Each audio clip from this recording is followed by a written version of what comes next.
Hi everyone, in this video we are on page 5 of the note packet starting lesson C, sum and difference identities.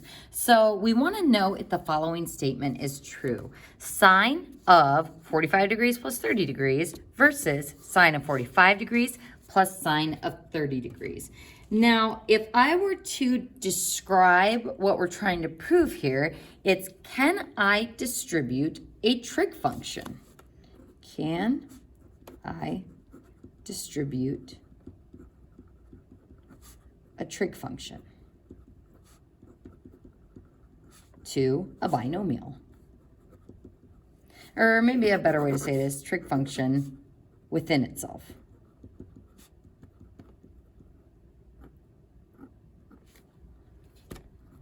And we are going to prove this, not using the proofs that we did on the previous page, but actually mathematically using our calculator. So my mode is in degrees. And if I take sine of 45 plus 30, we get that nasty little decimal. And if I take sine of 45 plus sine of 30, we see that we do not get the same decimal.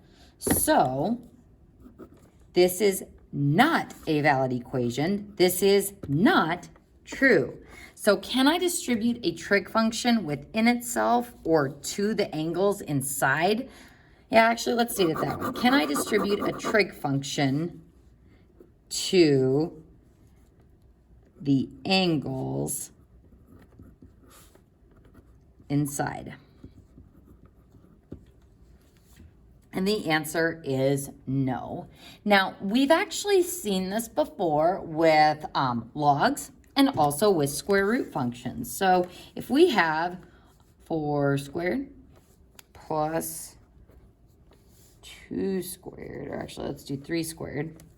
This gives me 16, this gives me 9, this gives me 5 squared.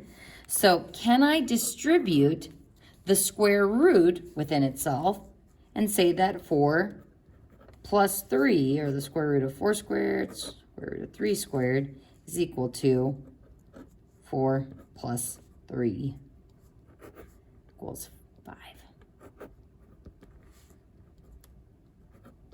The answer is no. So just like I can't distribute a square root across addition inside itself, I can't distribute the sine function across addition inside itself. So folks, instead of doing this, we're going to do something, it's kind of similar to what we did with logs, where you can't actually add logs, but you can condense the answer parts together. We have a special formula that relates the sine and cosine of addition and subtraction of angles within a sine or cosine function. So we call this the sum and difference identities.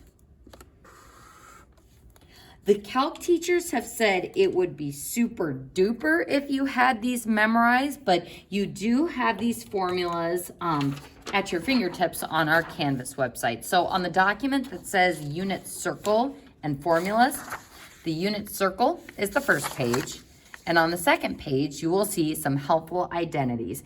Folks, if we were in person, you would be allowed to use all of these formulas on the test. So I'm not going to require that you memorize any of these, but for your familiarization with these will be important for this test. So when we're looking at these sum and difference identities, the first thing that I want you to do is on your formula sheet, if you have printed it off, you can cross off the tangent one. That one gets really nasty, and I would much rather spend time really diving into sine and cosine than get into the tangent one. So you can cross that off your formula sheet because we are not going to be using it in pre-calc. Now, we are going to be looking at sine of a plus b and cosine of a plus b, and also the subtraction. What I want you to notice is how this formula is structured. How this formula is read is, if I have the addition of two angles within the sine function, then I would add this combination of sine and cosines of the angle. Now, if I am subtracting the two angles within the sine function, then I would need to subtract. So if it's adding here, it's adding here. If it's subtracting here, it's subtracting there. Same goes with this cosine formula. If it is adding here, it is, subtracting here. And if it's adding, or if it's subtracting here, then it is adding here. So I have done these in different colors to show you that for cosine, the sign is different from within the addition of angles and in the actual sum and difference identity. So what we're going to be using these for, this formula for, is to figure out exact values for non-unit circle angles. So exact as in radical answers, so not decimal answers, exact values for non-unit circle angles.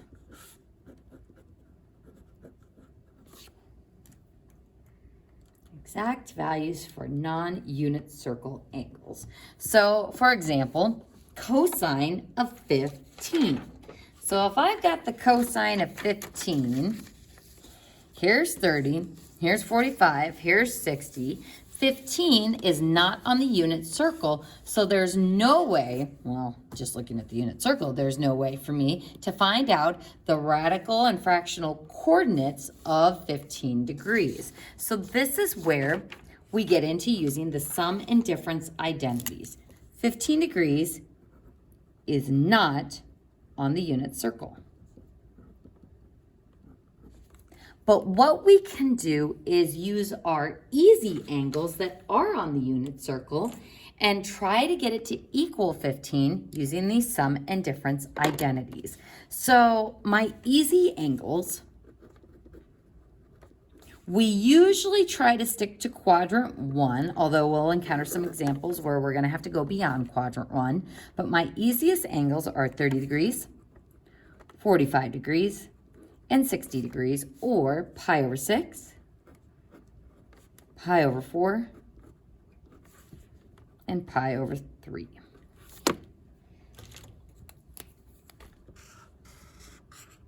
So when possible, I am going to try to use these easy angles in a sum and difference identity to get the angle that I want to find. So is there a combination of, adding or subtracting these easy angles to get 15 degrees? Sure, we could do 60 minus 45, or we could do 45 minus 30. And the nice thing is, it doesn't matter which we choose, we will get the same answer. So we are given that the trig function is cosine, which means we are going to use this cosine sum and difference identity. And since we're going to do 45 minus 30 degrees, this means we're going to use that difference identity for cosine.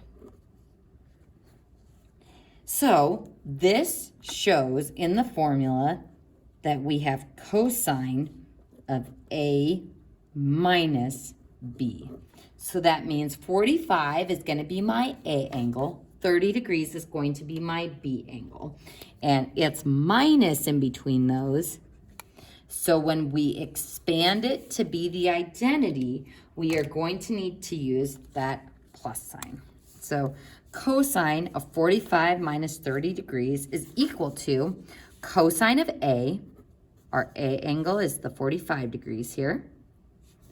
Cosine of B, so cosine of 30 degrees.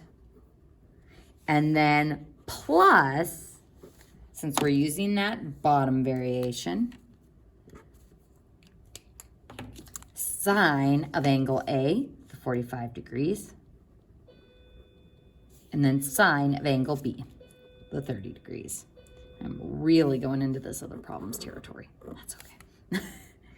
So from here, now I'm going to simplify this expression by finding the cosine of 40 degrees, the cosine of 30 degrees. So using our unit circle, I'm going to be using this green one here. The cosine of 45 degrees is the x part of the coordinate. So here's 45 degrees. Cosine refers to the x part of the coordinate, so rad 2 over 2. Then I'm going to multiply that by the cosine of 30. So here's 30 degrees. Cosine is the x part of the coordinate, so times rad 3 over 2. Then I'm going to add that to sine of 45, so the y value of the coordinate, so rad 2 over 2, and then the sine of 30 degrees. Here's 30 degrees. Sine is the y value, so times 1/2. And now we simplify this expression. Rad 2 times rad 3 is rad 6. Don't forget to multiply on the bottom as well. 2 times 2 is 4. That's actually one of the most frequently missed things on this test. And on the final is students will forget to multiply those bottom denominators together. So rad 6 over 4 plus rad 2 over 4. Giving me a final answer, since these do have a common denominator, we can write it as 1 fraction of rad 6 plus rad 2 all over 4. So this is a binomial, so I'm going to trap it in parentheses here, and you'll see why when I go to check this on my calculator. So this has given me an exact value for what cosine of 15 is equal to. Now, if I just said, I don't care about an exact value, I'm just going to find the cosine of 15 and say, yup, it's that nasty little decimal. Look at what happens if I type this into my calculator, making sure I put parentheses around the top. Rad 6 plus rad 2 divided by 4. It's the exact same decimal. So folks, this is nice because by using angles that I know on the unit circle, combining them either by adding or subtracting, we can find exact radical answers for the trig functions of those angles. So sure, decimals are fine. This is a good way to check, but having the exact answer is always better. So let's go ahead and cross off this tangent one. We're not going to do any of those tangent problems. And we're going to go ahead and look at our next one. Now, I see this problem. I see that it's in terms of radians, and I'm probably very unhappy about it. I know we don't love working with radians, and I know that some of you are probably tempted to just put it in degrees and work with it from there. Folks, we got to get comfortable with radians. We got to get comfortable with those fractions. So I am going to show you how we can make this work using our radian easy angles. So first, if I am going to try to make this angle out of these ones, I'm going to be either adding or subtracting those 3 angles. So this has a denominator of 12.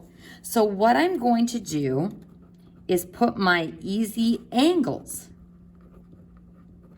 as denominators of 12. And you will see how this makes our work so much easier. So pi over 6 in terms of 12, if I multiply that by 2 over 2, would be 2 pi over 12. Pi over 4, if we multiply by 3 over 3, would be 3 pi over 12. And pi over 3, if I multiply by 4 over 4, would give me 4 pi over 12. So is there a combination of adding or subtracting these angles that will give me 7 pi over 12?